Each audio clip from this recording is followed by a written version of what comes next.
दिन 17 सितंबर 1948।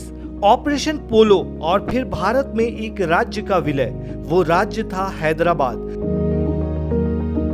उस वक्त के हैदराबाद रियासत में आज का पूरा तेलंगाना, महाराष्ट्र का मराठवाड़ा क्षेत्र के साथ आज के कर्नाटक के कलबुर्गी, बेल्लारी, रायचूर, यादगीर, कोप्पल, विजयनगर और बीदर जिले शामिल थे। जी हाँ, इतना बड़ा था हैदराबाद रियासत।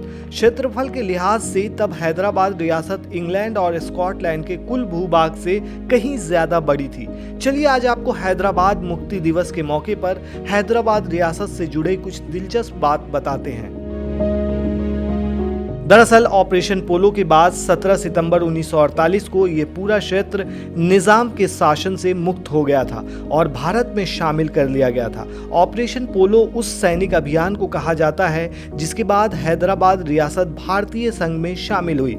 इसकी जरूरत इसलिए पड़ी क्योंकि हैदराबाद के 7वें निजाम उस्मान अली खान आसिफ जाह ने देश के बंटवारे के बाद स्वतंत्र रहने का फैसला किया। भारत सरकार ने निजाम को मनाने की भी कोशिश की, लेकिन उन्होंने संधि पर हस्ताक्षर करने से इनकार कर दिया।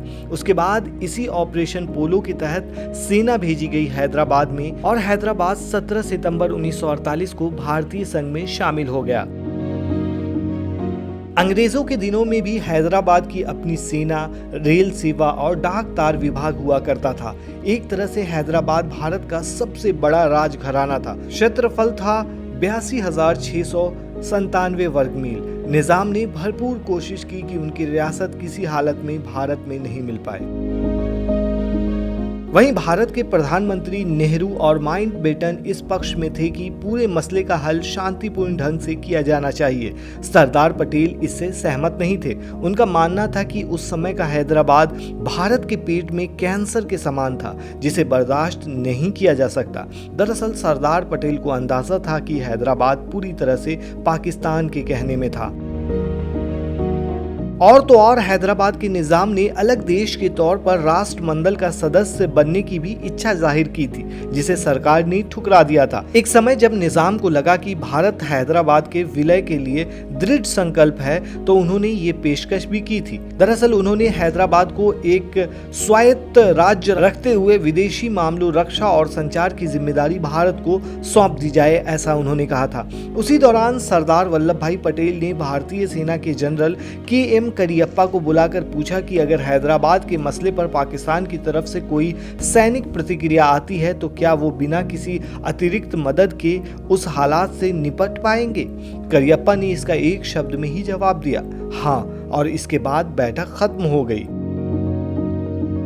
इसी बीच पटेल ने गुप्त तरीके से योजना को अंजाम देते हुए भारतीय सेना को हैदराबाद भेज दिया।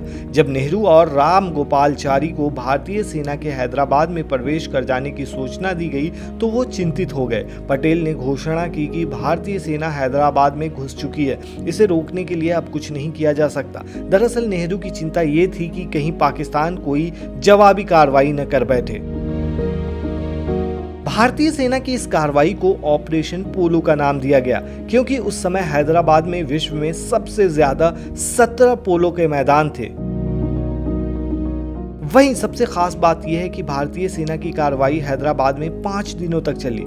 इसमें 1373 रजाकार मारे गए। हैदराबाद स्टेट के 807 जवान भी मारे गए। भारतीय सेना ने 66 जवान खोए, जबकि 96 जवान घायल हुए। भारतीय सेना की कार्रवाई शुरू होने से 2 दिन पहले ही, यानी कि 11 सितंबर 1948 को पाकिस्तान के संस्थापक मोहम्मद अली जिन्ना का निधन हो गया था।